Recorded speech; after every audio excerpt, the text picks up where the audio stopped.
Hi, it's me. I'm running my mouth again. It's Saturday night. Not a good movie on. Um, what I'd like to talk about tonight is why I'm here. Over the years, a lot of, especially young people, have come to me and asked the question of why am I here? I think at some point in life, all of us have asked the question, why am I here? Including me. Uh, and I didn't have an answer for it. And then they'd ask me, I can't find my passion. I can't find my passion. So let's talk about those two things. I have finally come to the conclusion that the reason that we're here is basically, to learn. We're here to learn and experience. That's what we came in for. That's what we made those contracts for, just to learn and experience, to be,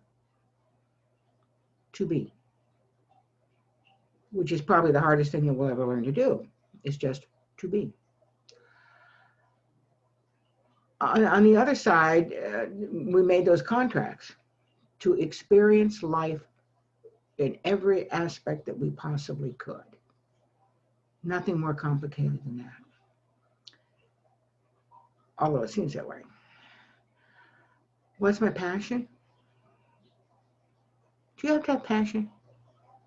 And what is passion? Um, it'll burn you out if you do it too long, that's for sure. Yeah, I'm a Sagittarian with a Mars in Scorpio. I got a Venus. I've got a Venus in Sagittarius. I've got 4 planets in Gemini, 4 planets in Sagittarius. Believe me, that's a combination that can really make a lot of passion. But the only passion it gets for me is, those beautiful men in my life. That's where it needs to go to. Um, so I, I feel strongly about things, and I have strong opinions, but I would never say that rarely am I passionate about something, because passion has a lot of fire to it. And you keep up the fire, it's going to burn you out. Okay. I have determination, tenacious, yes, sometimes. Um, but that doesn't stop me from not getting things done. Uh, I like having fun. Uh, I like doing things. And that's good enough reason to do anything, is to do what makes you happy. I think your passion is whatever makes you happy. You don't have to have passion, you just have to be happy. Think about that. Think about it. Uh, each of us comes into this dimension with strengths and weaknesses. Things that we have to that come naturally to us, that are easy for us, and those are the things that we've accumulated strengths from past lives. We bring everything. We bring it with us.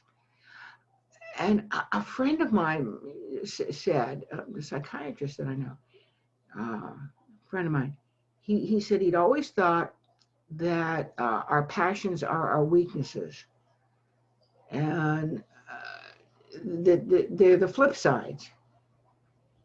Just the weaknesses are just the flip side of our strengths. And those people that have problems letting go, well, that also makes them, tenacious. They don't give up easy. It's the extremes often that are the problems. Okay. And you need to find a balance between the strengths and the weaknesses.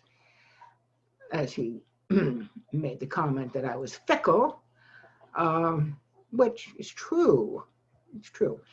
But that also, I can change my mind quickly. I am flexible. Makes it hard sometimes on the people that deal with me. But so he was right about that. I thought a lot about that, about the flip sides. So what we're trying to do is we're trying to find a balance between our strengths and our weaknesses. You know, that's nice. Balance is good. Balance is definitely good. Uh, So we begin to learn that no one's perfect. And that's what we have to accept, that we come into this dimension, we're not going to be perfect. And we have to let go of that. We can't hold on to that anymore. We have to accept everybody for their strengths and their weaknesses. That's who they are. And we have to accept that in ourselves. We need to accept ourselves and who we are, warts, all, okay? That's it. That's our purpose, is simply to be who we are. Because each of us gives something. We have these strengths and we have purposes. So everything has, even every behavior has something to it. If you think about how did we grow, we learn. We fall down, we pick ourselves up. We learn by watching other people. They're examples to us. Remember, you are an example. There's something to keep in mind. And people are watching us all the time. Other people, children are watching us all the time. So that's being who we are. And even if the negative parts of it, the weaknesses, if only for us to say, well, I can see what the consequences of his behavior is. I don't want to do that. I'm not going to do that. That's teaching somebody something, even if it sounds like it's a negative thing. People are mirrors to us if we learn how to use it. And we see ourselves in them, and we see the things that are their strengths, and we want to copy them. So we touch each other's lives all the time, and we don't realize that.